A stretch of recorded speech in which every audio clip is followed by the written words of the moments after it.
says, in your church or in your extended family, how have you seen parents damage heart connections with their children? John, go ahead and start us off. You're not going to introduce me like a game show host? And now, here comes John Albright. Come on down. Well, thank you. So, I think, in my opinion, that one of the mistakes that parents and kids can do to mess up that heart connection is, I like the old phrase of, how do you spell love? Time, time. So we need more of that to build that heart connection. That's the fundamental currency. And I think parents need to do a better job of listening before they condemn and judge behavior, which there's a time and place for that, but I think we need to listen first. And I think that parents need to be overly careful not to betray the child's trust so that children are more eager and willing to share private stuff, so that trust relationship needs to be maintained. And I think the parents need to be, from the child's perspective, a safe person to talk to. Because so often as a youth leader, I have kids come to me and they just want somebody safe to talk to because their parents aren't that safe person. So I think if parents can be safer, I'm not sure how that plays out, but if parents can be safer, then I think that would really help that heart connection. Yeah, good stuff. And now we're going to flip to Akeem the Dream. Go ahead, brother. Well, that's a new one.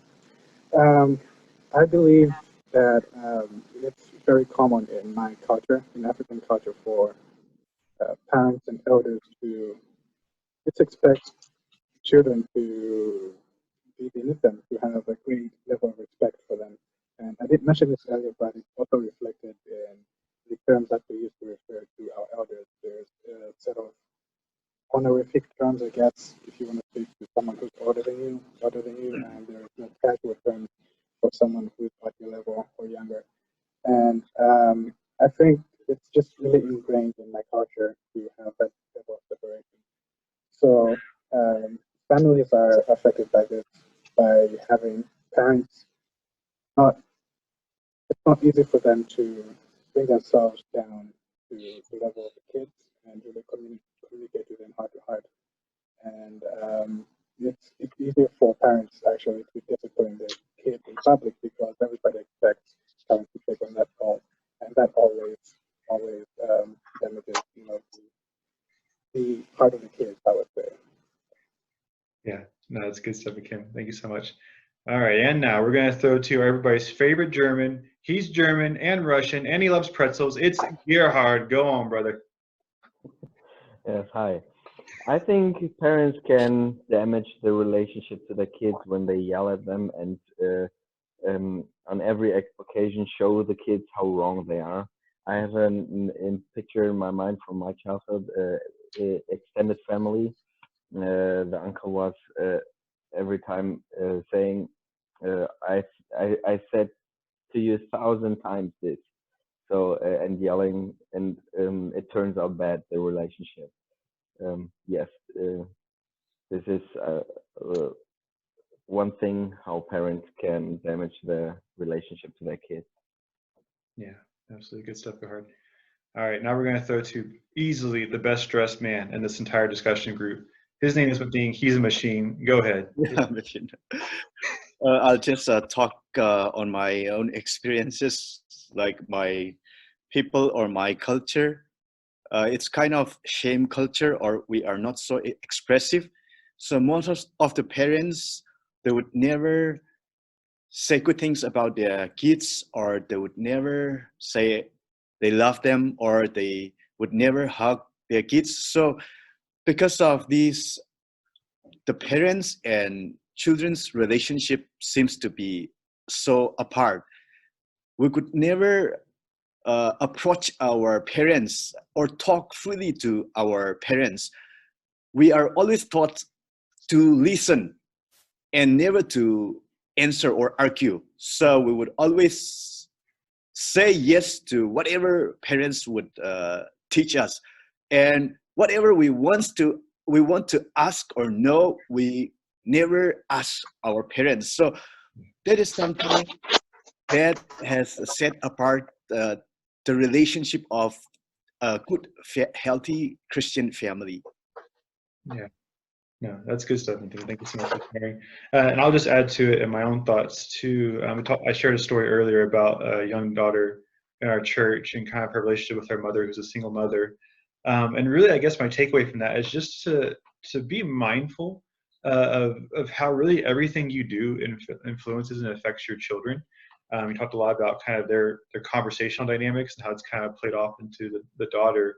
And so, you can talk all about how you love Jesus and how Jesus is so great, but if your child sees like just kind of dysfunction and maybe kind of aggression, they're going to pick up on that. And those are going to be the things they take. And so, I guess just being really intentional with how you interact with your kids is so important to making sure you don't bring damage into those heart connections. So, good stuff all around, guys. We're going to go on to that second question now. And it says, what practices do you wish they would embrace to build stronger relationships? We're going to throw down to the dog lover, Mr. John. Go ahead, brother. Hey, so I would first start off with the idea of parents being deliberate with spending time with the kids, namely investing in individual one-on-one time for, even if you have 7 kids, still give them individualized dates to make the love personal. Yeah. And I would reiterate the point of parents being willing to listen to what's on their heart versus just quick to instruct. And the idea of being sensitive to when something's on their heart. So when you notice a kid, something's bugging a kid, being willing to stop whatever you're doing and just listen to the kid and see what's up. And I think most of all is the idea of both parents and kids are fallible and communicating that.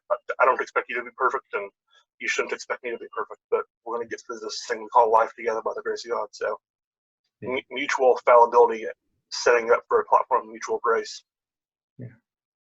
Yeah, good for sure. Great stuff, man. Kim, how about you, brother? Similar to what Don just said,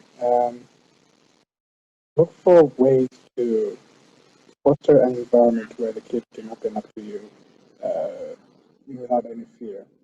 I think this could start with not disciplining kids the way that it's normally done in my culture, whether it's in public or it's in private. It doesn't really matter to the parents. But I think change the way that you would discipline your parents, so that discipline your children, so that they don't have that much fear when they need to open up to you about something. Yeah, absolutely. I totally agree. Good stuff. Gahard, Senor, how about you?